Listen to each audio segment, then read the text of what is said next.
Elbow. Hello, everybody.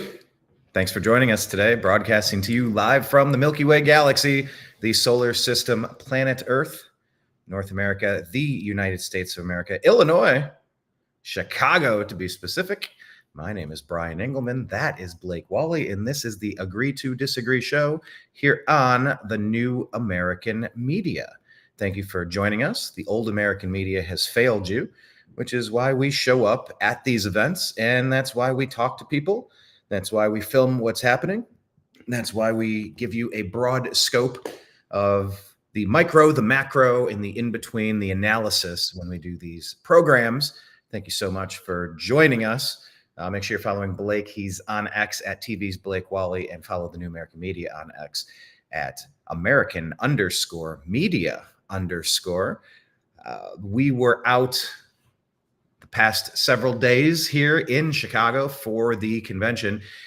And yesterday was another march. This one was on the Israeli, not delegate, the consulate. Yeah, and I almost had that word right. The consulate. And there was a massive police presence. There was a lot of biker cops. Really reminded me, Blake, of like cavalry, like modern day horses, because they're kind of up higher. It extends the length of their command center. They can draw perimeters and they lock the tires together. Like Mongols on mountain bikes. Mongols on mountain bikes. That's actually a great sounding band name. So if you're a punk band, you can have that one. Mongols on mountain bikes. That's tough to say.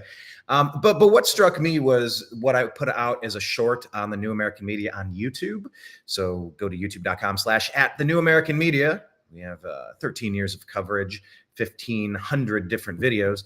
But we did a short, and I just said, you know, what dawns on me is when a blue city decides, of course, we're not going to let a group of people set fire to stuff, rob the stores blind, or damage other human beings, assaulting them or offing them. Blake, it seemed obvious that a blue city is capable of not letting their town be terrorized by people for political gain. But during the Summer of Love, Tim Walz in Minneapolis, who the Democrats just selected as VP, and then big cities like Los Angeles, Chicago, all across the country, they burned for like half a year. Yeah. Did that strike you as well? That if nobody was there and they just let them at it, I bet they would have pushed a lot further. And the efforts by the police kind of calmed things down, and there were some arrests, but not a lot of property damage, very few assaults that we saw. I didn't think the crowd seemed that violent or anything. It's optics, and it looks bad if they're there in front of the DNC, because that's where they should be. And historically, in a lot of these things, that's how it would work. But DNC is, I guess, terrified of people finding out about that stuff. So they're trying to keep everybody in a bubble. Everything's great, but outside, not too far, maybe a little less than half a mile, there's a massive perimeter around the United Center, so where the DNC, all the festivities are taking place. But in the parks surrounding, and of course at that Israeli consulate yesterday at the Accenture Tower downtown, there was quite a gathering. Some people are saying that maybe there's more reporters than protesters. So it wasn't nearly the turnout maybe people could have expected last night. But the Monday at the park, the Union Park, was probably bigger, and we'll see if anything happens Thursday. But it's clear that the police are outnumbering and certainly have things under control. Yeah. And you're looking here at some of the coverage. Make sure you're checking it out. Check out Blake's thenextlevelnews.com. For his archive of stuff as well. This is sitting up here on, we put this out on both of the YouTube channels. Follow Blake Walley and follow the New American Media, of course. But yeah, you can see in these pictures a lot of police presence, and battalions would be, it's like you would imagine. It's exactly what you would imagine when you had this many people gathering, congregating, shutting down blocks. So, you can't drive your cars in these areas now. Whose streets? Our streets. Well, look, it's almost as if they have a plan in place. How interesting is it? Because it's the exact opposite of what Tim Walz did, what he let happen to Minneapolis, right? Right. They kind of let the city burn a little bit, and they seem to kind of enjoy it. He did say that you kind of regretted it, and as he should. But if they would have called in the National Guard right away, as was suggested, it could have prevented a lot of damage. And I said I was yelling at my TV for half a year, just saying, what are you doing? Why aren't you mobilizing the National Guard? Same thing that Trump said in the days leading up to January 6th. He called for the National Guard to make sure everything was in control. Pelosi et al., they declined that. Tim Walz declined that. The other blue cities, I mean, Trump said, look, I have the National Guard, but you have to ask me for them. Like, we team up and I'll help you. I want to help you. You need to send people and get control of your area. What are you doing? Why are you letting this happen? And of course, Blake, the reason they let it happen is because they wanted to be able to hammer this over the head of Trump and say, you did this, you're racist, America's divided by race, and you're the one. I never really understood the argument, but I mean, it theoretically worked. They sort of got away with staging a coup to remove Trump in 2020, right? Yeah, I guess that seemed to be their ultimate goal, get rid of him by any means necessary, and ends justify the means. So if that's getting, the whole country involved in a race war because of the optics of one white cop and George Floyd in Minneapolis, they'll do it. And if they have to do a pandemic and do mail-in balloting for the election, I mean, they'll do that too. I'm not saying that they did, but it certainly, you could make that argument. So, but they got their way, and now they've taken over. People like how this administration has handled things, and now they're just changing the head out for Kamala, getting rid of Biden. But it's going to be the same agenda. Do you really want this for another 4 years? Or would you rather go back to what we had 2016 through 2020, which I thought was pretty good? Before the pandemic, before the George Floyd riots, this country seemed like it was in a good direction. Now I can't say the same thing. Yeah, there was just looking at this line of cops here. Let me back up real quick. Yeah, that's pretty cool visuals. Yeah. Yeah, I mean, on all sides. They line up completely here, just filing into place like a centipede, whipping into action, that whole line. And then that whole line of, man, I got some cool footage of all this stuff. I mean, I had an issue with my memory card, so we were relying on Blake's footage here. But I mean, look at this gorgeous city. I love the American cities. I just don't like the crime. And I don't understand any city that would allow criminals to prey on innocent people, on good tax-paying American citizens. It makes no damned sense to me. But yeah, Blake, it was said this is where they're setting the there was an American/Israeli combination flag on fire. Some girl was standing on it. They later set it on fire, and then after that, a American flag was brought out. Pick it up from there. Yeah, I know Ben from Real America's Voice. He came in to try to grab the flag. Unsuccessful, but made a point and got in his face with the protester. So it was interesting optics there. And then I think that same protester got arrested later. So it's kind of an interesting, I don't know, you call it karma or what have you. But you'll see that at the very end of the video. But what you didn't see was Ben trying to grab the flag, preventing it from getting burned in the first place. Yeah. Talk about these people. You interviewed them. I interviewed them. I interviewed that guy on the right. Yeah. What was their deal? Well, there's a lot of I don't know, Hasidic Jews. There's different factions of sects. People, of Jews. And there are some and there are, of course, the Zionists that are in Israel right now, and not all of them see eye to eye. A lot of those more traditional Jews do not recognize, don't believe in a nation state of Israel. And so they're very critical of what's happening under the Bibi Netanyahu regime and what people would call the occupation of Palestine by these Zionist colonizers. So it's a complex issue, but not all of them are on the same page. And he did an interesting, I did interview this man. Brian did another one, but I will post that. So it's just kind of showing you a different version of events, and there's different, opinions there. But anyway, yeah, it's interesting to just get the different perspectives on this very complicated issue. We all want to see peace in the Middle East. I also interviewed this guy here with the sign with Kaepernick on Trump. I'm like, can you explain this to me? And he explained it sort of. That was interesting. But yeah, I mean, a couple people with bullhorns and a large gathering. Yeah, it was also discussed that, maybe the media in attendance outnumbered the protesters, or at least matched them or doubled them. I thought it was even larger than that, perhaps.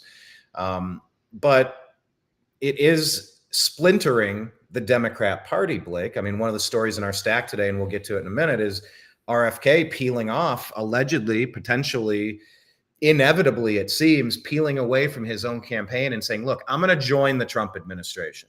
I'm going to take over whatever it is, the FDA or this, that. You pick a 3-letter agency. But when you lose the Kennedys to the Republican Party, you done screwed up.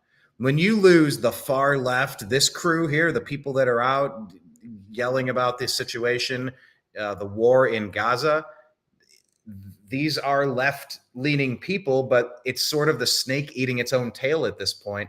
They cannot keep their various factions together, it seems. No, it's interesting. Yeah, you can talk to these people. Of course, they're going to be against Trump and the Republicans, but they are not for Kamala. They're very critical of Kamala, and that's some of the chants they have, whether they call her Killer Kamala and Genocide Joe. So they're very obviously outraged over the what's happening in Palestine. And yes, though they're not going to vote for Kamala, and they might, I guess, maybe vote for Jill Stein or maybe Cornel West or some other third party. But there is a split in the Democratic Party. They are not all on the same page. And Kamala was selected undemocratically. They kind of needed her. So another coup by the Democrats, 3 in a row at their conventions. Right. But it is interesting. We filmed Cornel West a couple of days ago at the one of the events out in the park, and then we ran into Jill Stein yesterday, an event at a church. Much like the Libertarian convention, Blake, RFK Jr. and Trump went to the Libertarian Party and said, hey, I'd love your votes. I'd love for you to vote for us instead. It's going to be tough. We need every vote that we can get. It needs to be too big to rig. We'd love to join a coalition and bring more libertarians on board. And of course, the Democrats declined that invitation. Now over here, you have the Green Party, and you have Cornel West is with who? Peace and Freedom Party, or I'm not 100%. I forget as well, but you have those other smaller than the Libertarian Party candidates getting into the DNC ecosystem and asking for those votes, saying, hey, you guys are upset. You don't like what's going on. You don't like the funding of Israel. You think Biden and Harris are too pro-Israel and Zionist, and they don't want Israel to exist as a state. So for the river to the sea, shake them off like fleas, intifada, really a complete elimination of the state of Israel over there. It's just interesting to see how all of this breaks down and how all of it separates. But, Democrats are losing 1% here, 0.5% there, 2% there. It's setting up to be one of the biggest blowouts in political history if they're counting the ballots accurately. Of course, that's going to be the question. But Blake, yesterday, one of the things, so Blake and I were having a conversation with some other journalists, and it came out that it seems to be that there's no energy on the Democrat side. Can you speak to that a little bit? As far as the just really the energy. Some people are getting together, but it's so different from 2020. It's so different from the energy on the Trump campaign. It's astroturfed. It's flat. It's really not sticking. None of this stuff seems to be growing, expanding, or inspiring anybody, really. Yeah, it's all astroturfed. It's all manufactured enthusiasm, and we've seen it on the ground. 2020. I mean, Joe Biden just from his campaign from his basement, but all of a sudden he got 81 million verified votes, I guess, which was a stunning for most people since he couldn't draw 80 people to an event. And we saw 2016 when there was massive enthusiasm for Bernie Sanders.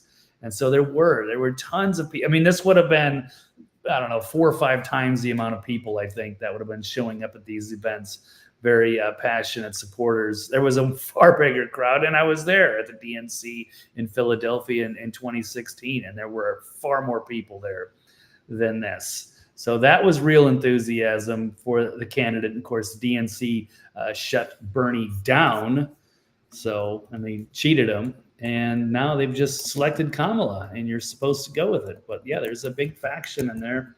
They're very this is a hot issue right here, and there really is no winning strategy here. So either way, they're going to get hurt from these people who are not going to vote for these establishment candidates. And remember, Shapiro was allegedly the vice president they were going to go with, but he was too Jewish. Now, these are rumors. These are things you heard spoken because they were concerned about losing the Gaza vote, the Palestinian vote, the Muslim vote, the anti-Israel vote, the anti-Zionist vote, the anti-Christian vote, whatever it actually is.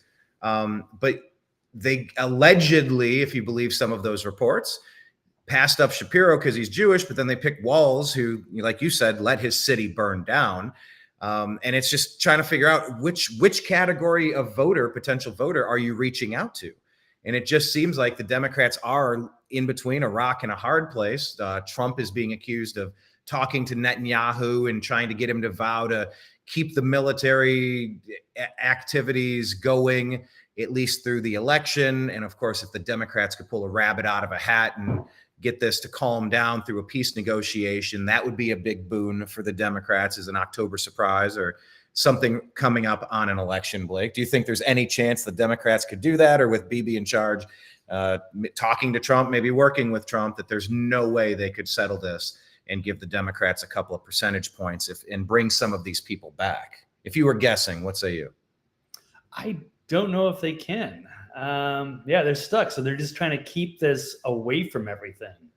They don't want all these people, camping out in front of the building, and they don't want their regular voters, finding this stuff out or getting, upset one way or another. But, I'm not that sad about it. So I don't really like Kamala or the establishment Democrats. And I think, there's nothing really they can do about it. And I don't think what kind of October surprise or something that's going to reinvigorate the base, I don't think they have many options right now. I don't think Shapiro is going to do it. So they went with Walls. They're going to go for the extreme leftist ticket. But if they can't get these other people, then, theoretically, they shouldn't. They're facing an uphill battle, and they're not going to try to mend things with RFK. And they're not going to get Marianne Williamson probably. So, yeah, they're tough. Whereas Trump is trying to appeal, trying to get RFK on his side. And rumors are swirling that it could happen as early as Friday. You could see them getting a spot in the administration, whether that's... There's only a couple months left. There's only a couple months left. Like, it's go time. Right. You said Attorney General, perhaps? Yeah, or any NIH director, National Institute of Health. FDA? Something like that. That would be appropriate for somebody like RFK Jr. I got it. How about this? Elon Musk, he said he's open to joining the administration. Right. And he's also promised libertarians to have people in the cabinet. Trump did. Yeah, Trump. So. And Vivek said, look, I meet with Trump. I'm steering Trump libertarian. We're working together. Help me, help him. Like, we're close. We can win this. But if you think about it, there's a 10-point swing here on the table. Take 0.5% for the peace and freedom part with say Cornel West. Can you look up Cornel West real quick? Sure. I think it's peace and freedom. I don't want to keep saying the wrong thing, but say there's 0.5 percentage point, 0.25 percentage point that peels away to Cornel West. You have people that are going to go to Jill Stein. You're going to have people going to the Libertarian Party. If what, 1%, 2%, 3%, 4%, 5%. Stack up all of those third-party candidates that are so turned off by what the Democrats are. Blake, what is it? Truth and Justice. Truth and Justice Party? I guess, yeah. All right, there you go. Truth and Justice Party. Weston Abdullah. All right. Okay, so there's that. But then if Bobby Kennedy joins Trump, you're going to take 1, 2, 3, 4, 5% of that vote and bring him right over. Adam Carolla said it himself. Bobby Kennedy does these events, these fundraisers where they have a bunch of comedians, and then he comes out and talks to the crowd, maybe tells a joke about a nun and a penguin, and says, "Hey, thanks for coming out and vote for me." But Adam Carolla said, "Look, I like Bobby Kennedy. I've done events with Bobby Kennedy, and I think he would do a great job because on the other hand, let's be honest, if he's not polling in a percentage where he's in striking distance, would I rather vote for the person who's most likely to defeat the Democrats? You have to punish the Democrats politically for what they've done over the past 4 years, the past 8 years, really since Clinton. I mean, this Democrat Party needs to be punished politically in a way that really splinters this group in perpetuity. They do not have the consent of the governed. They do not have our best interest in mind. They are toxic. They are violent. They are divisive.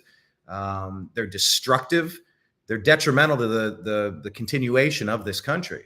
So I think there could be a legitimate 10-point swing because of the third party situations that you have going on. So many people disgusted at Biden Harris for the blame that they're providing the Democrats for the Gaza situation. I mean, even though it was Hamas that started the damn war, it's not like anyway, you can differ on that. It's always, well, they just started a war. And they go, no, the war started 70 years ago. They should have never taken that land. No, 3,200 years ago. I am the real. Okay, my God. I just want people to stop dying. I love the Trump philosophy. What? Are you not saying that you're pro-Ukrainian? Are you pro-Russian? He goes, I want people to stop dying. Just stop dying. And that's what I am. But I really think there could be a 10 percentage swing. Maybe that's going to be a little exaggerated, but there does not seem to be a lot of momentum for the Walz-Harris campaign after they staged the coup to get rid of Biden. So, it's also interesting. Elon tweeted out a poll asking, because he's got a huge following. Thank you for reminding me. That's what I was going to say, and I'll get back to it. Go ahead. I don't remember the exact numbers, but it was something like 70 to 23. I mean, so what they show in the polls, it's like, oh, it's so close. It's like 48 to 47%. In what universe? But then, it doesn't seem to make any sense. And then when you put a major poll on Twitter like that, or Twitter X, it shows a significant, overwhelming majority support Trump. And of course, the lefties are trying to spin it as though it's just a right-wing echo chamber. No, it's really not. It's pretty much for everybody. Maybe you could make that argument. There's more people on the right. I mean, versus Twitter X a few years ago when they were absolutely purging conservatives.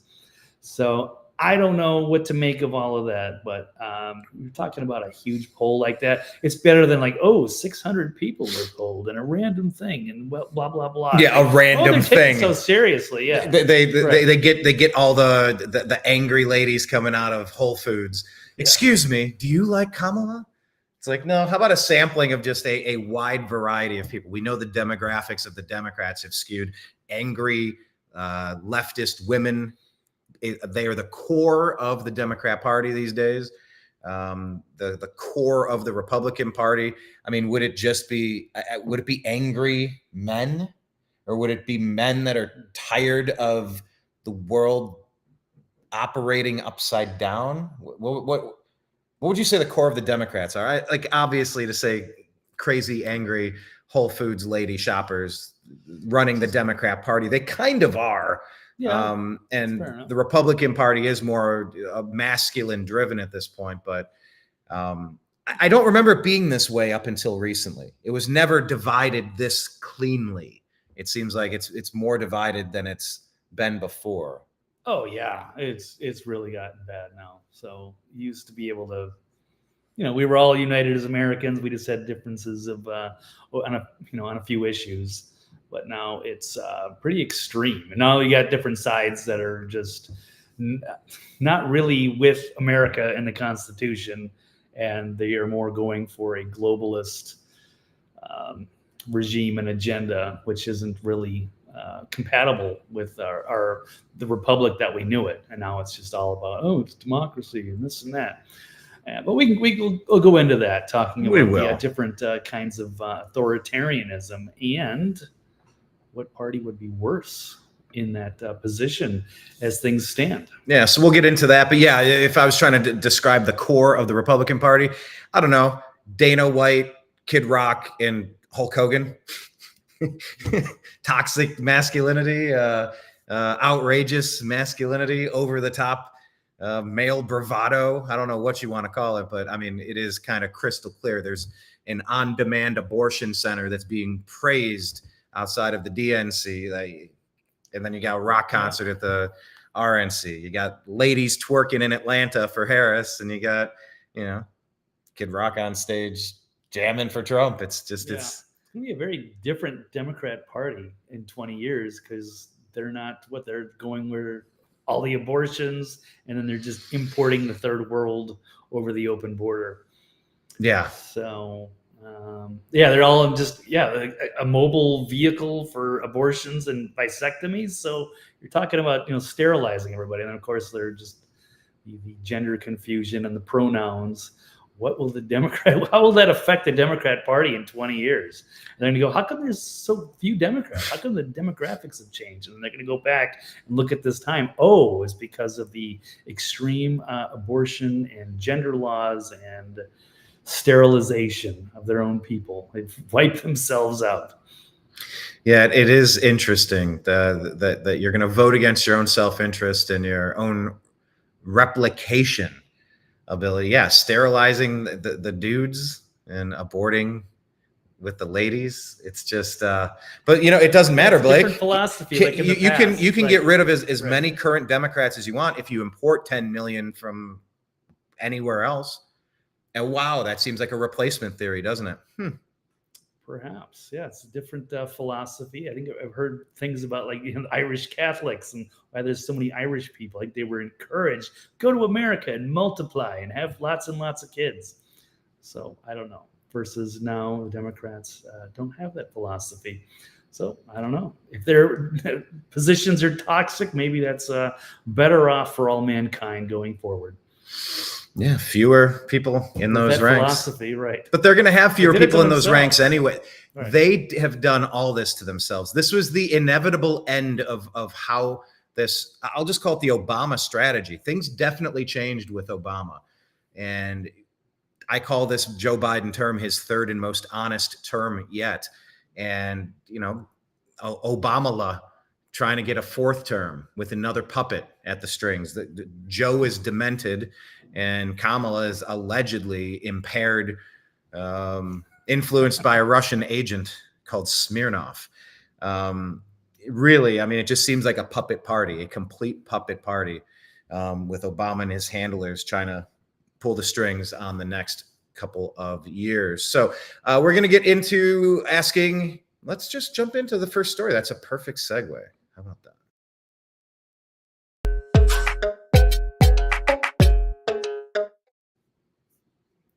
All right, perfect segue here since we're talking about the Democrat Party and their leadership. The puppet on a string. Blake, would you agree or disagree that Kamala, is that you have to say Kamala, or else MSNBC says, why are you mispronouncing her name? It's like, I don't know, because she's been irrelevant to me forever, and she's still irrelevant to me because she's unkamalified for this position. It's Kamala, not Kamala. What? And nobody knew that because nobody talked about her because she's been completely irrelevant for years. Even with Joe faltering, she had every opportunity to rise up and be a rock star. But she's been in the background. Media's protected her. Actually, the media wanted to get rid of her not too long ago. She was kind of seen as the weak link and a liability. But now that Joe has faded, even though they tried to prop him up, so now they're pushing it. No, so yeah, I think everybody referred to her as Kamala whenever we had, or Kamala. That was incorrect, but nobody cared. Until now, recently. Now I still don't care. I don't think she's a serious person. I don't think she's a serious candidate. I don't think it's a serious platform. And every time these platform ideas come out, they're worse than the day before. Every platform that we're finding is awful. And in the absence of them clarifying the platform, you know what? You just let their own words guide you as to what they would like to do. As someone who is given more power, and what would this person do if given more power? Well, according to this report, Blake, she's still forcing COVID shots onto her staff.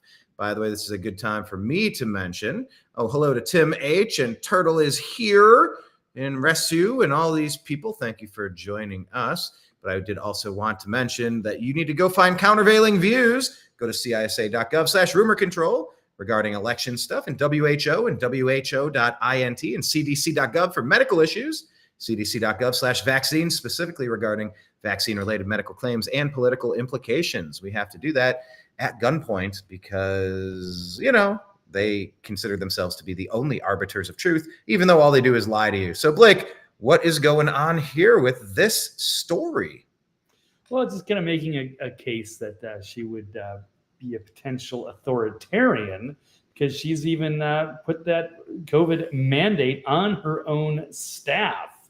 And I don't want to get this triggered. I mean, YouTube gets heavy-handed with their censorship when you talk about COVID. They're a little sensitive about that.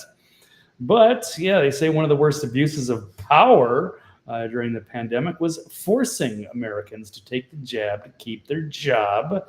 And nearly every major employer, including the federal government, required the employees take this untested medical treatment from a virus for the majority already had, blah, blah, blah, side effects. I won't get into all of that stuff. We'll let that settle out. But yeah, it took the courts to stop it. But of course, the Biden administration really wanted to go along with that.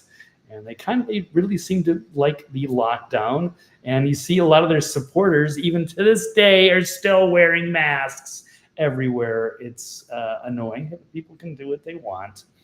But it is strange. They do, of course, Kamala and her staff believe in the efficacy of their medical treatments, and you can't get in close to her without taking your jab.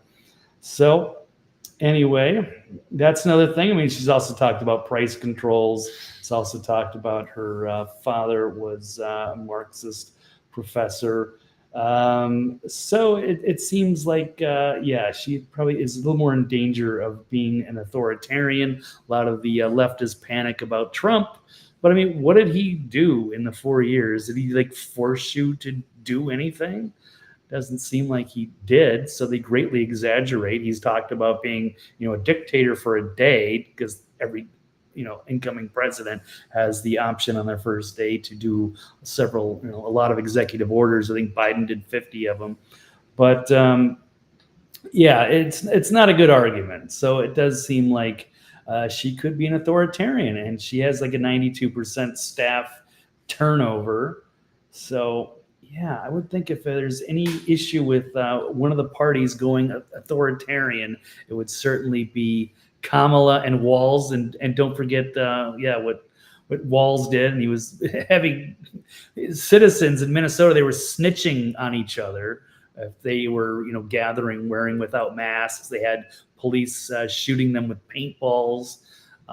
So yeah, you saw what happened. Or defunding the police.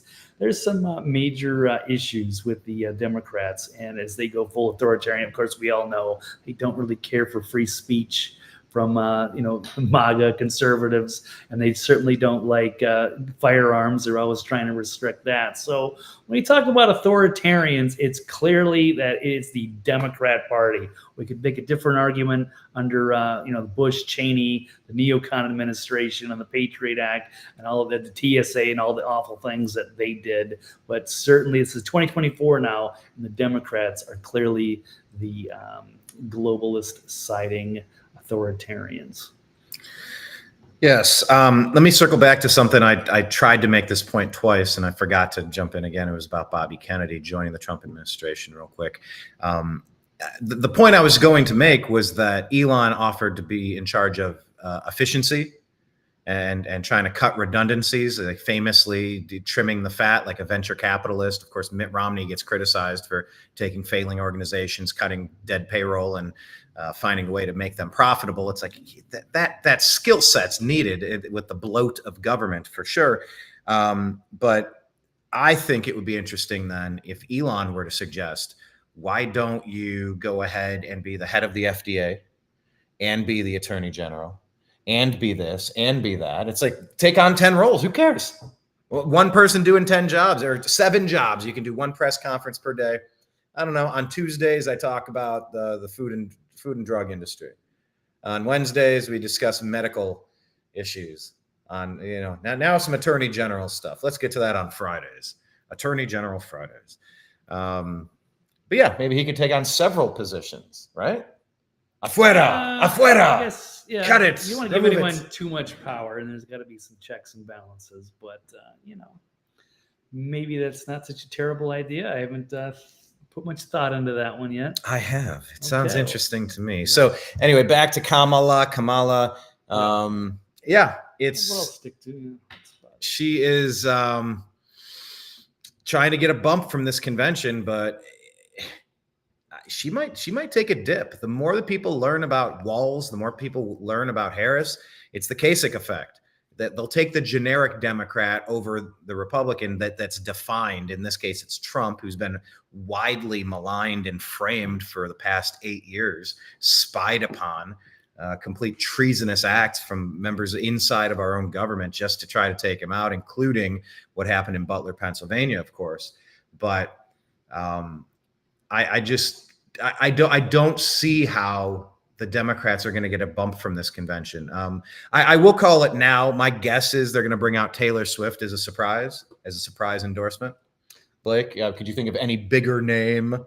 That's what the Democrats have. They flip through their Hollywood Rolodex like, Jack Black. Okay, cool. Kyle Gass, what do you think? Ooh, canceled. All right, then, moving on. Who else you got? Taylor, get the Swifties involved. Think that's likely? Any other big names out there you might anticipate seeing?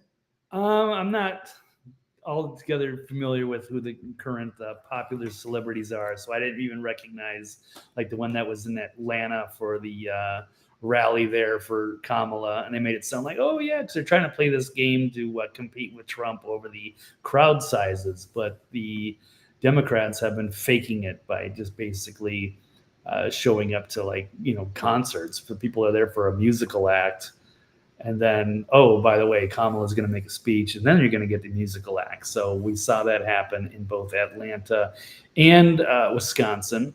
And there was another one showed up at the DNC last night. I don't know all of them, but that's kind of what they're trying to play. And they need the celebrity endorsements, and they've been relying on that for a long time to make just this AstroTurf campaign to get people along with it. And of course, their army of paid influencers. So it's all manufactured AstroTurf campaign. There's no real enthusiasm except finding all the people that don't really pay attention, but they might like Taylor Swift, and Taylor Swift says she's going to vote for Kamala. So I guess they will too. So it's pretty sad. People like that really shouldn't be allowed to vote. No offense. All right. So we were talking about Harris and the Democrats in Gaza. So about the protests, let's jump to that story now, shall we?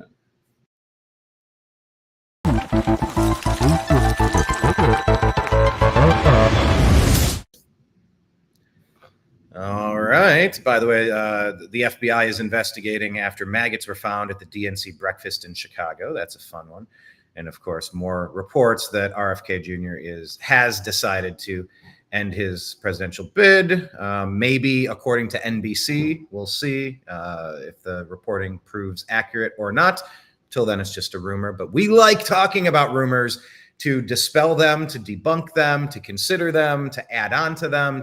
That's called thinking outside the box. I don't want to hear what your poll testing has said you need to read these lines off of a piece of paper and regurgitate them to me like I'm a nitwit. When you say JD Vance is weird, isn't he weird? That's weird. Oh, that's so weird. Yesterday it was electric. Blake, it was electric. Did you know it was electric?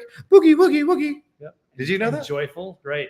Joyful was the other one. Buzzwords, weird, yes. Mm-hmm. Sharp as a tack.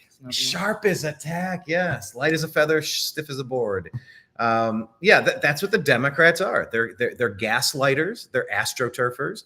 They make really bad B movies in Hollywood, and the same producers try to produce these. What do they say? Politics is Hollywood for ugly people. Yeah. You know, there's a few more lookers these days than there used to be, perhaps. But even back to JFK, they said he crushed Nixon in the debate, but Nixon was sick and he looked like shit. So they said, oh, JFK crushed him. It depended if you listened to it or if you watched it. So anyway, I digress. But Blake, back to Kamala and the protesters here in Chicago at the 2024 DNC. Do you agree or disagree that Kamala Harris is working tirelessly on a Gaza ceasefire? No, I would disagree with that. And this is coming from AOC. Falsely claims Kamala is working tirelessly to secure a ceasefire. But I think she's just trying to make the base happy, but nobody has ever come out with this. And I just don't see that. This is a very toxic issue for them, and they are trying to keep it as far away from the convention as possible. There is no solution for them on here. Yeah, it'd be fine. But I mean, I can't see her working tirelessly on anything. It just seems like she's just taking up space and getting drunk. I don't actually know what she actually works hard on. And of course, it's like the borders are. But it's unclear after watching the last 4 years, what is it that she really does on a day-to-day basis? And what were her highlights? What are her accomplishments? You'd think she'd have something to put on her resume, something to brag about, but it doesn't seem that. It's just like it's just everything about her is fake. And again, the media was talking about possibly getting rid of her. And she had like the worst approval rating of any VP candidate. So really bad stuff. But now they're propping her up as she's this great candidate. They wanted her all along. It's all BS, and we'll see. I guess they've chosen her, and they're kind of stuck with her now. And we'll see how that goes for them. But no matter these little speeches, they're not going to help her out. So after grassroots pressure, AOC said in March, Biden's administration is complicit in an unfolding genocide in Gaza, but now given a primetime appearance at the DNC, AOC forgets the whole genocide thing and falsely claims that Kamala is working tirelessly to secure a ceasefire. Yeah, sure she is. So, more BS. Yeah.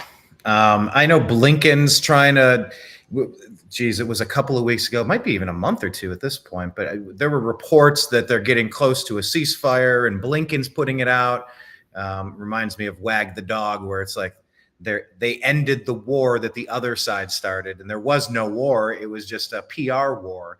And they started a fake war, and then the other side stopped the fake war. It seems like Blinken and the Democrats are trying real hard to say that there's going to be peace and put out there and put pressure on the Israelis to say, you're going to make peace and we're going to not give you weapons and you're going to have to fight this on your own. Good luck. But there's been no reciprocation of that. As much as the Democrats are trying to push to stop this, it doesn't seem to be very well received at this point. Sadly, I don't know how to solve what's going on over there, but yeah, Democrats, it's a hot potato issue and they happen to be here at the moment. And so, yeah, you want to play that? She's also married to a Jewish man, so that wouldn't really make much sense either, perhaps. I mean, I don't know exactly what his views are, but I don't see how that helps. So it's just an issue that they just don't want. They want to go away quietly, but there's no easy solution for any of it.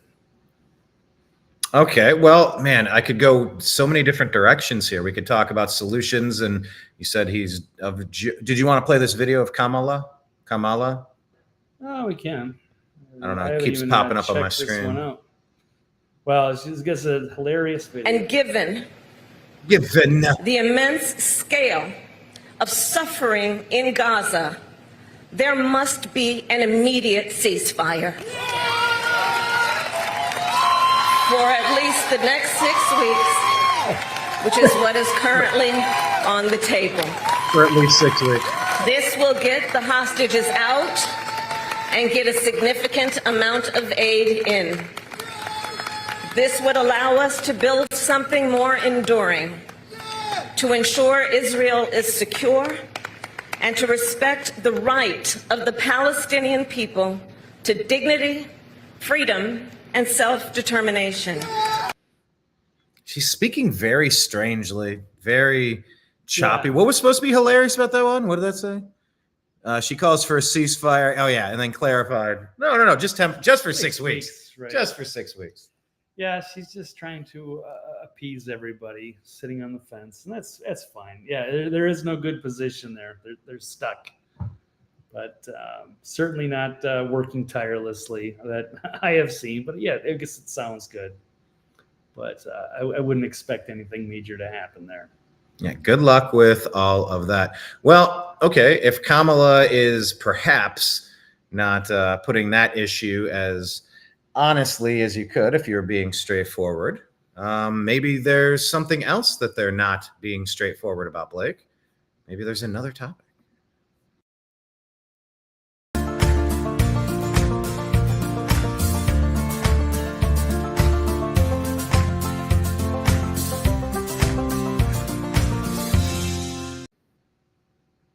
All right, Blake, agree or disagree that Biden and Harris administration, they're lying about job numbers?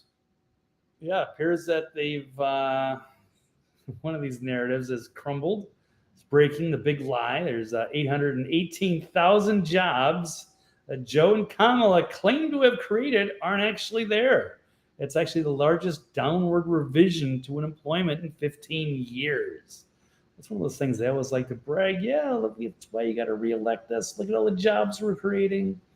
Of course, a lot of it was from government jobs, or there's, the jobs that were lost during COVID. So they claim to have created all these jobs. They're not actually there. They were cooking the books the whole time and lying to the American people. And the non-farm payroll growth between April 23, March 24, revised down. That's from the Bureau of Labor Statistics. And that's 68,000 fewer jobs per month, and 115,000 fewer manufacturing jobs, and 45,000 fewer construction jobs. And it's the largest downward revision. So and the CNBC, and they've had to make some revisions. That they can actually take a look and pull up on payrolls and the quarterly census of employment and wages. So they kind of do things like that. They fudge the employment numbers. Now they're fudging the job numbers. And let's see. Another one saying so hundreds of thousands of those jobs were completely fake. And it seems to be every month. It's the same story. Government releases a number that indicates the economy has been creating jobs, and then later that number is dramatically revised lower. And then people forget about it, or they don't care, or you see the market go up or down. But it's all hollow. Why can't they just give us accurate numbers in the first place if things are going so well? But it seems they're just trying to, they destroy their carefully crafted illusions that they've worked so hard to create. Even though there's been mass layoffs all over the nation, but we're supposed to believe that everything is just fine, Brian.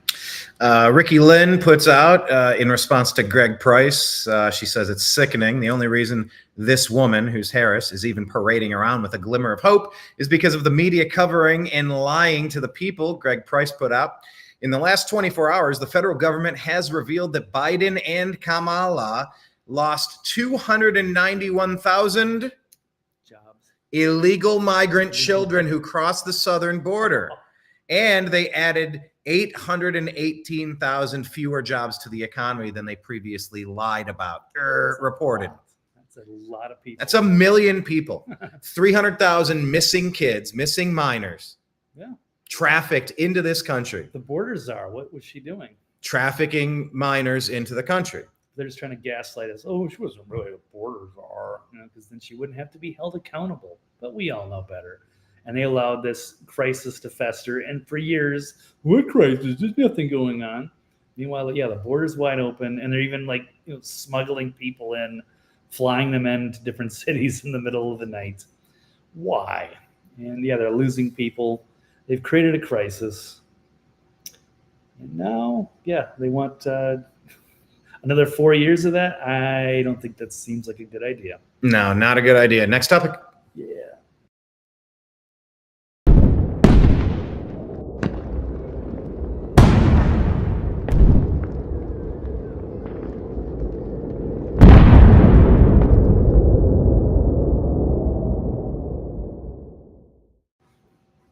All right. Well, if everybody's onto this this astroturfed, gaslit, fake Kamala Harris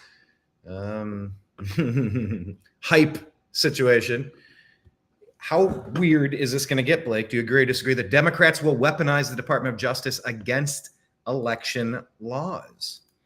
Yeah, that appears to be the case. They want to do everything they can, exploit any loophole they can to win no matter what. And they'll always act like they're trying to, protect disenfranchised minorities or something. It's the Republicans that are they're creating poll taxes, or they're trying to do something to prevent people from voting.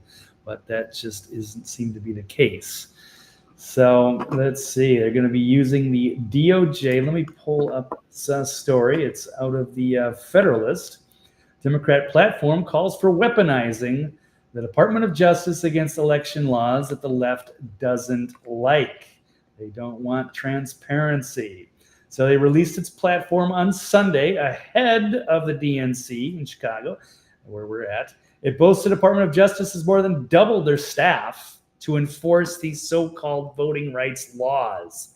The document also calls for a passage of the John R. Lewis Voting Rights Act, which would allow the federal government to intervene anywhere in the country to overrule local or state authorities when the left claims election discrimination against minorities. So now we're letting the federal government, which should be the smallest, overrule the states if the Department of Justice is allowed to intervene there, which they are, and they've doubled the staff to do it.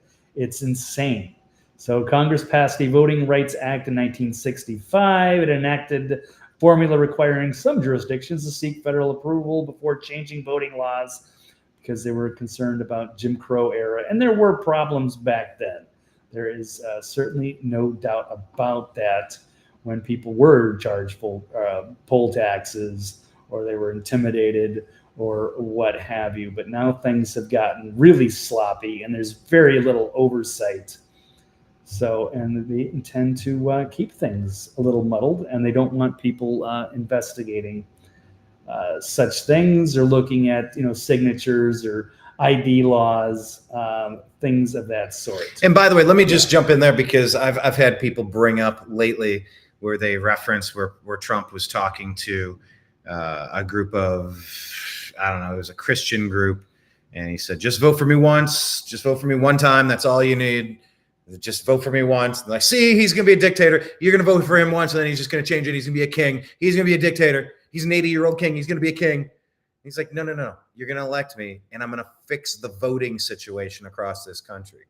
This election has to be too big to rig. It has to be so absurd. I thought 81 million for Biden was the most absurd thing I've ever heard. Wait till we start hearing 100 for Kamala. It's like there's not even that many registered voters, Democrat voters. How is that even possible? Doesn't matter. You can't look, and the Department of Justice is going to come cracking down to say no. You're not allowed to. Yeah, after they going to take it. After they fortified the 2020 election. And they're going to say it's the most safe and secure election. And if you dare criticize it, you're going to be deplatformed. Deplatformed and then mailed off to the UK for speech crime. Yeah, that too. It's probably, I wouldn't be surprised if they start outsourcing. Yeah. There's not a rendition. Yeah. Instead of going to Northern Africa, they're just going to go to Great Britain.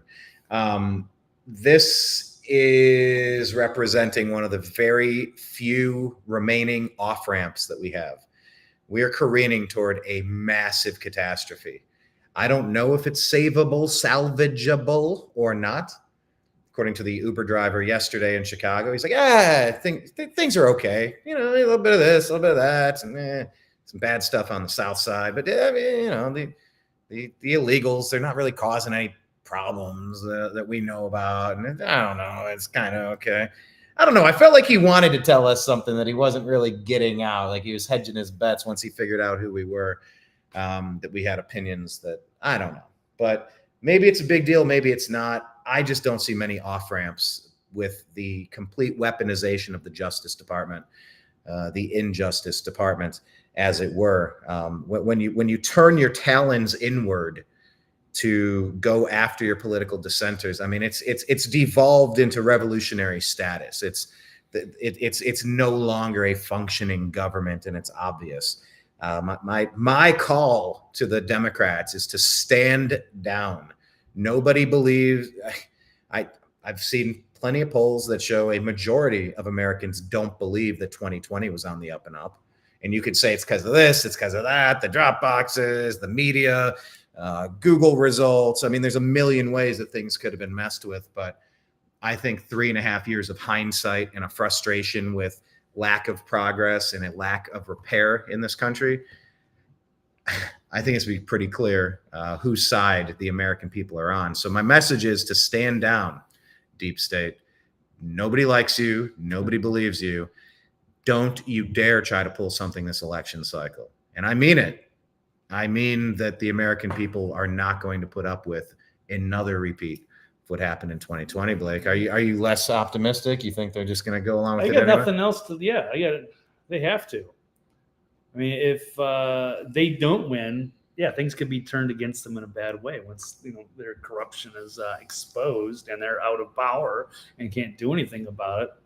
Yes, I think they'll absolutely go for broke. That includes suspending the elections, but they certainly don't want a fair and free and transparent election.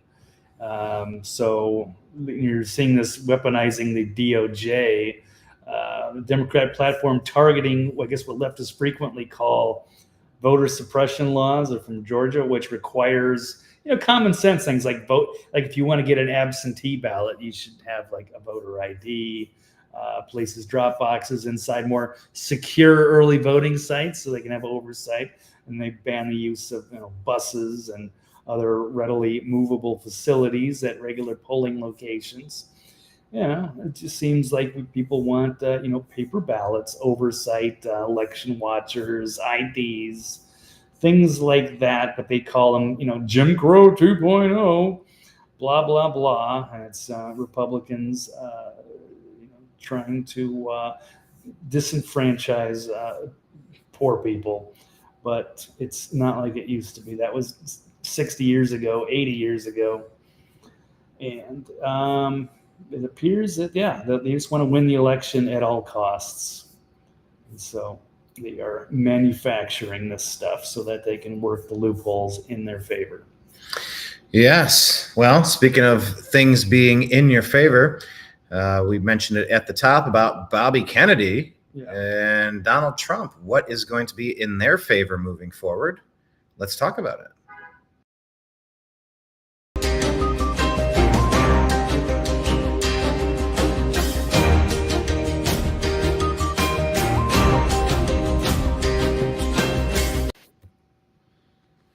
All right, Blake, agree or disagree that RFK Jr. should drop out of his race and join President Trump to defeat the Democrats? Yeah, absolutely. And we kind of covered this yesterday, but not as an actual topic. Agree or disagree, perhaps. But yes, it's clear that he's been in some sort of negotiations with Trump. They have had meetings. Kamala Harris campaign declined a meeting. We can speculate on what they were doing, but it appears that people should be teaming up against the radical leftist Democrats. And that might be for the greater good for everybody. So if they can get the RFK people as well as a significant amount of the libertarians, that should be enough to swing the outcome of this election. And we shall see. So it looks like RFK clearly does not have a chance. And I think his numbers have only gone down over the last month or so. And this is also the latest report that RFK is set to drop out and endorse Trump on Friday. Sources are revealing potential, National Institute of Health or Attorney General aspirations. So I guess that was reportedly confirmed to Alex Jones. So we'll see on Friday in Los Angeles. So we'll find out in a couple of days. Friday in Los Angeles. Yeah. Okay. I know somebody who was sent over to Los Angeles at a time where they would maybe be here at this convention. I'm going, what's in Los Angeles? What are you covering in Los Angeles? I wonder if some people know things and there's going to be some action in Los Angeles. We'll see. Look, I can understand this at a certain level, having run for student government president in college twice. The second time I ran, I'm trying to remember, maybe it was a multi-day thing and we were able to get the votes or the tallies after one day. And I don't think I was in first or second this time around in the second one. And I was asked if I would withdraw from the race because my votes were taken away from the second place person who might be able to overtake the first person. I said, I appreciate all that. I'm doing my thing. If you're a great candidate, they'll vote for you. I don't know. I'm not taking your votes. I'm winning votes that are coming to me. So I understand if you don't want to suspend a campaign. I understand if you want to keep your head held high and say, I have pristine morals.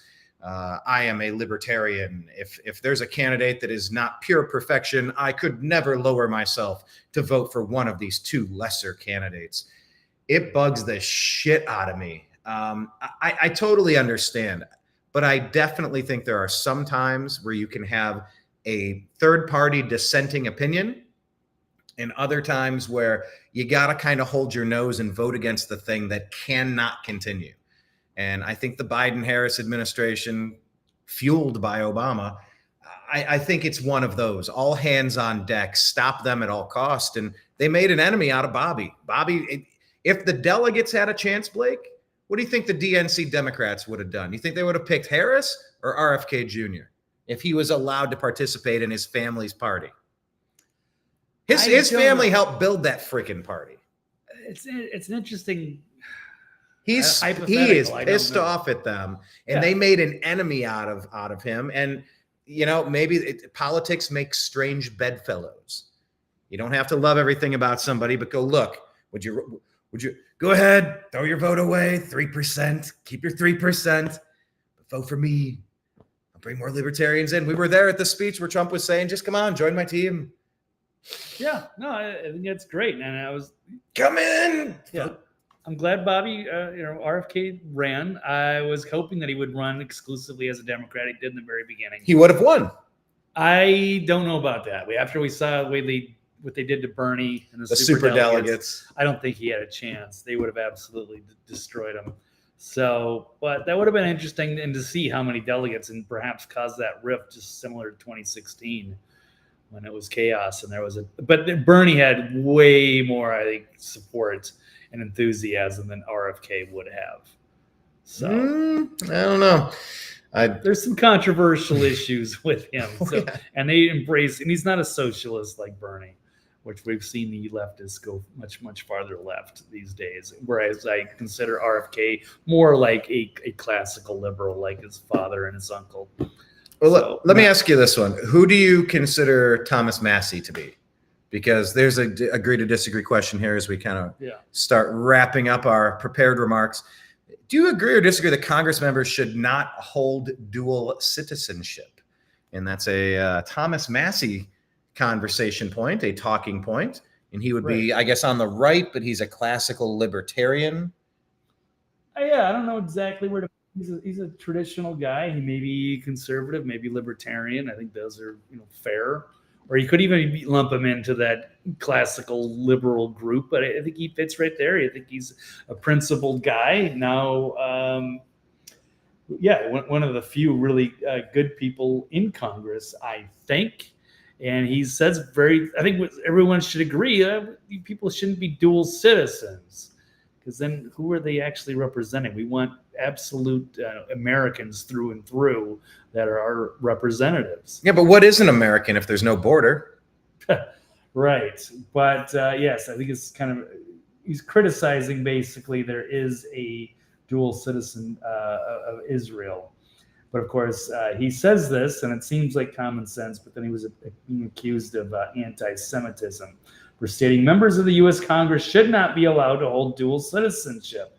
Here's his quote: "Dual citizens elected to the United States Congress should renounce citizenship in all other countries, and at a minimum, they should disclose their citizenship in other countries and abstain from votes specifically benefiting those countries."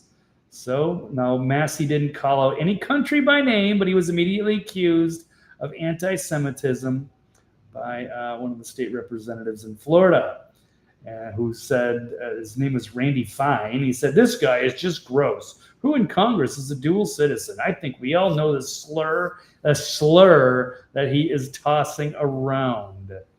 So that doesn't seem very fair. How many, is there a list of dual citizens? I think there's just one that I'm aware of. Is it Representative Mike Caruso making the strongest anti-Semitism bill in the United States? He had served in the IDF.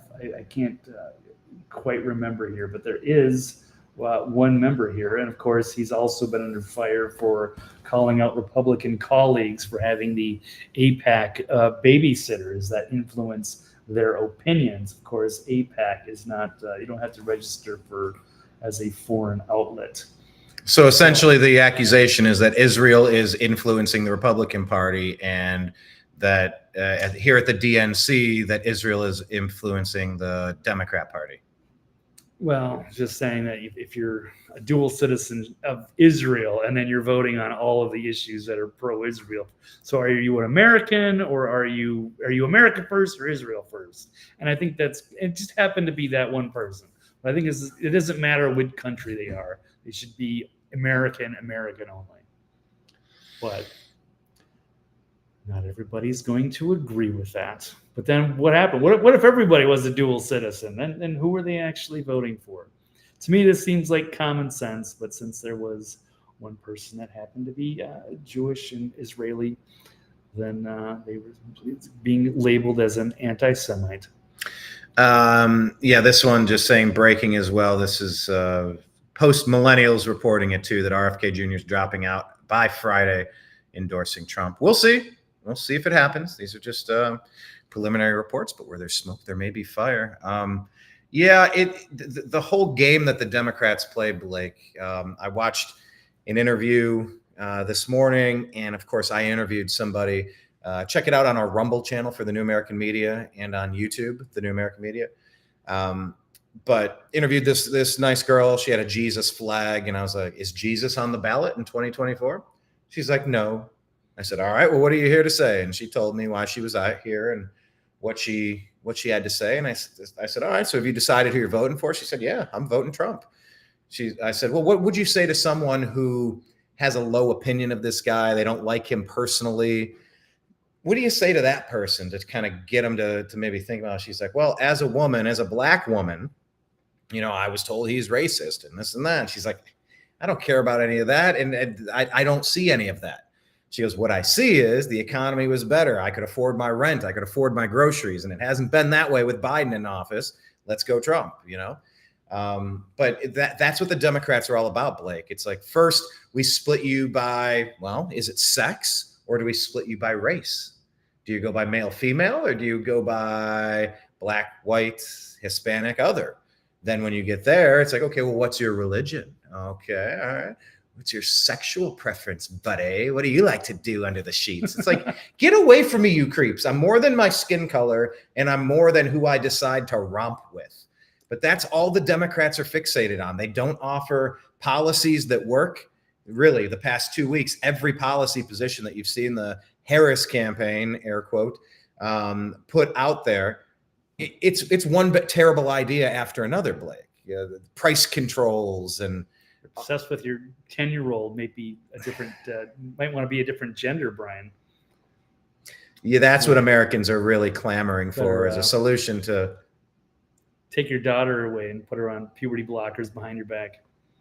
Look, Elon. Look, this might be the blowback election. Elon Musk, he's gone public about the fact that he feels he was lied to by healthcare professionals that intervened in his family situation and said, if your child doesn't take these puberty blockers, which sterilizes them, you know, destroying part of your family bloodline. If you don't sterilize this kid and go along with this gender confusion stuff, they might off themselves. There's a likelihood. And he was scared and he said, well, I don't want my child to hurt themselves. But there's all these little tricks and weaselly things that people say to put the pressure on. Hey, you need to take this thing. You need to inject this thing. You need to, you need to trust us. We know the science. You got to listen to what your 7-year-old is saying. If they want a litter box, put a litter box out. Just let them use it. It's free range parenting these days. And it's like, no, like on the Andy Griffith show, there's that old clip. It's like kids get distracted with the shiniest things and they'll tell you they want this and that. And go, your job as a parent is to guard them and protect them and keep them away from such things until they're old enough to make a decision about that on their own. That's kind of the way. But Democrats, they want you divided by race, by color of your skin and religion, gender, every opportunity they want to divide. But this is going to be the blowback election, Blake. I really think that Elon getting pissed off and having his family, you messed with his family. You can't undo sterilizing his child. And he's talked about it and he got pissed. And so he took over Twitter so he would have a space to talk about it. That's called blowback. Those are unintended consequences of your awful policies and your terrible positions. RFK Jr. Yeah, you know what? He could have ran on your Democrat ticket. And he could have had energy. There's at least energy and a pulse around RFK Jr. Kamala, you're at a convention. You're going to see what you see. And it's, Hollywood puts on a production. But it's fake. It's AstroTurf. It's a Hollywood set. It's not real energy. And the polls are starting to reflect that. I think Kamala is, air quote, crashing back to earth. I never believed that she had a bounce to begin with, though. No, it was all manufactured. Yeah. They wanted her, they have to have her.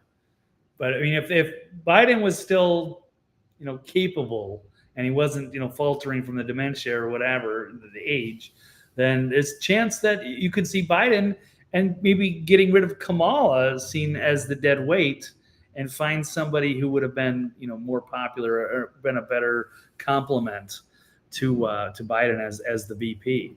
So, but now that they're realizing all the money's tied up, when the delegates are tied up, they just thought, okay, I think we're stuck with Kamala, so we might as well. And even Obama was reluctant to endorse her. There was a major divide, but now they're acting like this is the winning ticket all along. This is what they always wanted. Yeah. So, but it's not true. Go figure. All right, lightning round. We're wrapping things up here. Anything that we didn't discuss? Okay, we're going to do lightning round. Blake, give us a take on some of this. You reading it for the first time. This is according to the Beheezy tweets. George is tweeting like a madman these days. He says, breaking the Nevada Supreme Court just ruled against Democrats by declining to block election officials from withholding certification of the results in the event of election fraud. This means there's a lot of double negatives, like even a triple negative, I think, in that first paragraph. This means that if fraud is discovered in 2024 election, officials can now halt the certification until the truth comes out. Democratic Secretary of State Aguilar initially filed the lawsuit asking the justices to require the Washoe Board of County Commissioners to certify the June 9 primary election results for 2 races before August 22, despite the ongoing allegations of fraud that they received. He argued the counties don't have the authority to withhold certification, that their vote can only be a yes to whatever results they get. Additionally, he said they can't even investigate or determine instances of fraud. That's insanely bizarre. According to him, even if there's daylight proof of fraud, county officials are just supposed to certify it anyway. So the state Supreme Court's dismissal of the lawsuit is fantastic. By deciding not to take action now, they are giving election officials the opportunity to pursue remedy if or when fraud occurs instead of forcing them to vote under duress. This decision is massive. Blake, you used to live in Nevada. What say you? Yeah, I'm always in favor of anything that's, for full transparency on these things. I don't want to be stuck again like what happened in 2020. That was outrageous that they basically forced the election results, claimed it was, even though there was so many issues with it, so many red flags, so many things to investigate, to audit, to look at, and they wouldn't let us. And then they would claim that it's the most safe and secure election ever. Joshua Johnson ridiculous. says, "Why do Democrats fight so hard to allow cheating? Is it the only way that they can win?" Apparently, it must be, because why else would they do it? Why else wouldn't they just say, we're going to beat you fair and square. We have nothing to hide. Moving on here, Colin Rugg reporting that the bodies of tech billionaire Mike Lynch and his daughter Hannah have been found after their super yacht sank off the coast of Sicily. The yacht sank after it allegedly was hit by a water spout, or was it a weapon, which is a small tornado that formed over the water. The Bayesian yacht had 12 crew members, 10 passengers. The group was out celebrating a legal victory after Lynch was acquitted of fraud charges. Blake, this one is being connected as I scroll through here. Billionaire tech tycoon Mike Lynch, co-defendant in a U.S. fraud trial, dies in a hospital after getting hit by a car on Saturday, days before the British Bill Gates went missing after the super yacht sank off the coast of Sicily, sparking a huge search effort. Kind of unpacking this here, they said we were watching the ship behind us, and then after the storm, it was just gone. The boat went missing, all dying within a 48-hour period from freak accidents. The story of Mike Lynch's yacht sinking gets stranger and stranger, with senior lawyers linked to 9/11 on board. Oh, wow. I don't know if you have any instant feedback on this story. I have not even heard this one, but if there's two mysterious, we can believe one accident for sure, because it happens. But to have two for the same people, that's more than a coincidence. So it's something to look into. We're just getting word of this story today. Keep looking at it and engage with our feed at American_media_. This one down here, just a. Who do you blame for President Biden being in office in this condition? Who deserves the blame? Who deserves the blame for Joe Biden serving as president in this clearly impaired mental condition? Who gets the blame? This is Wisconsin swing voters on MSNBC's show. His close staff. They work with him every day. So I think that's what also makes me nervous about the Vice President Harris. Yeah. Talk about that a bit. So yes, she's going to be in it, but she also helped keep him in where he's at right now. And if he really is as bad as what they've been saying, I think if he steps down as president and she steps into the presidency before the end of his term, it almost makes me question a little bit more why it didn't happen sooner. She's worked with him. She's been, to my understanding, with him daily, or at least a couple of days a week. Why hasn't this been brought to attention? If she's willing to hide that type of information once she's in office, now what she's willing to hide for herself. Blake, that's kind of damning on MSNBC in Wisconsin swing voters. Yeah, Surprised to hear that? Yeah, I guess I got to give some kudos to MSNBC for actually getting people that are going to give their real opinions, and it's not just all set up and staged.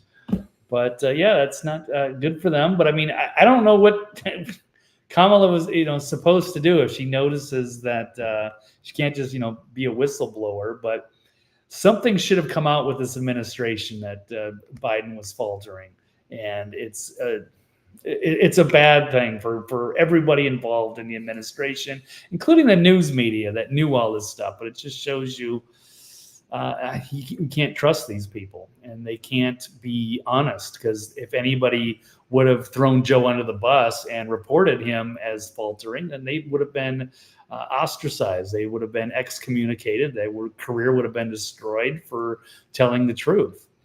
So there's nothing that they can do about it. But this is the problem here with this country. Yes. Also trending right now, Texas Attorney General Paxton is investigating voter fraud. Trump is discussing his reinstatement policy in the military and demanding resignations from people involved over that Afghanistan withdrawal that he has often called the lowest point in American geopolitical history. So those are stories coming out now. This is from Clandestine, just adding a little bit of insight to the Shanahan RFK Jr. situation. He says, as a libertarian who supports Trump, much of my efforts have been aimed at trying to convince other libertarians, moderates, centrists, etc., to jump aboard the Trump train. With allies like Vivek, Elon, Tulsi. Like, these are all fake names, by the way. Right. Like Elon, Tulsi, and Vivek. These are not. No, they're not. It's like a futuristic American book. names. Like, if I read this 10 years ago, I'd go, oh, get out of here. Call them Bill and Steve and Bobby and Jamal or something like I know. Yeah, you wouldn't write a book about it, right? I don't know another Elon or another Vivek or another Tulsi. Anyway, with allies like Vivek, Elon, and Tulsi, and now potentially RFK Jr., the sell is getting easier to these people to come over and support Trump. Then when you add in the variables like Kamala and the Dems going full Mao Zedong, World War III, failing economy, et cetera, the choice should be pretty clear for any sane voter. If RFK Jr. joins Trump, Trump will win over a sizable chunk of RFK Jr. support, and the ticket will look much more appealing to the center, which gives Trump more votes in an election where the plan is to outvote voter fraud. It would be a galvanizing and unifying moment given the stakes of this election. This is the only logical conclusion for Trump, RFK Jr., and the American people. Make it happen. Blake, you think it's a done deal? It feels like a done deal. Yeah, I think that's the only path forward. There's no way RFK can align with Kamala, and it would be destroy him, and I don't think it would carry any votes. It would just be him looking out for his own personal interest and career. Instead, what they need to be doing is fighting the establishment. Speaking of fighting the establishment, this guy says essentially what we were getting at earlier about the divisive racial politics. Michelle and Barack Obama made me sick last night. They sat there and race baited and made it a racial thing. I'm sick of identity politics and the DNC and the Democratic Party trying to keep blacks on the Democratic plantation using these black pawns, Barack and Michelle, who are millionaires while illegals destroy our communities. Venezuelan gangs take over Chicago, where they're from. How dare you, Barack Obama and Michelle, sit there and play the race game while Venezuelan gangs are taking over the city that made you president and made you first lady. How dare you, Barack Obama, sit there and lecture us about the rich when you live in Martha's Vineyard now and you don't have to deal with illegals in your children. Michelle. Blake, is it failing? Have they finally jumped the shark on this race division stuff? The divide and conquer narrative of the Democrat Party ever since Obama came on the scene? For some people, and it's good to see that them waking up to this divide and conquer tactics. Indeed. Check out Theo Von talking with Donald Trump, and he calls Elon Musk's purchase of X, the cost to really have your own voice in the world is $44 billion.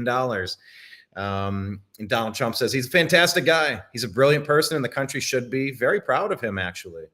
I agree.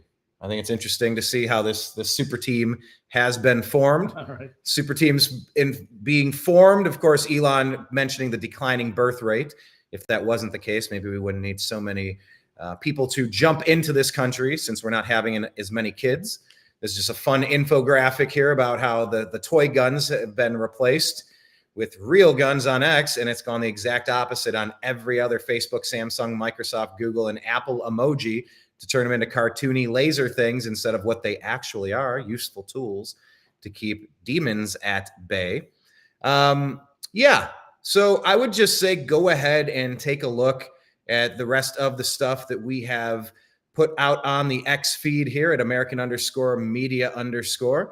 I could keep going on, but, oh, by the way, this is Don Lemon. You talked about kudos to CNN, MSNBC for having dissenters on there, but, he can't find any Harris voters. and the polls have got to be wrong, very, very wrong. Of course they're wrong. This should be a 70-30 absolute demolition of this party. I'm just surprised they didn't sacrifice Joe and let him take this boat down. Maybe they think they can trick us into, but look, you're just asking regular people. They're not supportive. They're not excited for this at all. Right. So, can't believe all the hype. Exactly. All right. Well, let's go ahead and put a fork in this program for today. It's been a long couple of days, and it's going to be another day starting off now. We're going to go out into the world of Chicago and try to talk to people and bring you some more information, stories, pictures, videos, etc. Follow us in all the places. Blake, tell us where the places are for you. Well, go to Twitter X, TV's Blake Walley, and of course the archive will be on thenextlevelnews.com. Also, if you'd like to assist Blake, he is on Cash App, $Blake W99. It's viewers like you that help fund our ability to get out to places like Chicago. Because guess what? They don't give out Airbnbs for free. They don't get you in a lift for free. And you got to eat and navigate the city and do all those things as well. So thank you. Promote the show. I think, yeah, here to promote the show and here to really just take the pulse, figure out what's really happening. It's very skewed if you watch one channel or another. We try to balance it as best we can. So please follow us in all the places. Our Rumble account is The New American Media. On YouTube, it's The New American Media. True Social, The New American Media. Spotify is the Agree to Disagree show. Facebook is The New American Media Group. Also, look in the groups. It's a Facebook page, The New American Media. The groups, search TNAM for The New American Media. And there are a bunch of private groups. And they'll say, how did you find our private group? Say, Brian sent you, and we'll let you in. Instagram, we've been putting some pictures, maybe some videos up over there of the protests of the past couple of days. Instagram.com/The New American Media and Patreon.com/The New American Media. If you would like to contribute to help fund our efforts over here, of course, there's a Venmo option at Brian Engelman, BrianEngelman. Special thanks to Mike Barra and crew yesterday. We got to jump on the program and give a report live in the street during the Toxically Masculine Tuesday show that Blake does every Tuesday at 9 p.m. Eastern. Correct. So you can check out that show. Where do you find that? Is that on yours already, or is it on Mike's? Probably Rumble, Real News Live. Real News Live. Look for the show yesterday. We were both on that. Thanks to those guys over there. And thanks to all of you for watching. Please subscribe. Please like the channel. Invite some of your friends. Leave some comments. Engage with the algorithm. Check us out on various platforms. Bookmark us. You know, these little numbers, they start to add up. And if it starts showing the algorithm that there's an interest, it sort of starts feeding itself. So thank you. And we're going to sign out for now. We're going to go explore Chicago. Thanks, everybody. To be continued.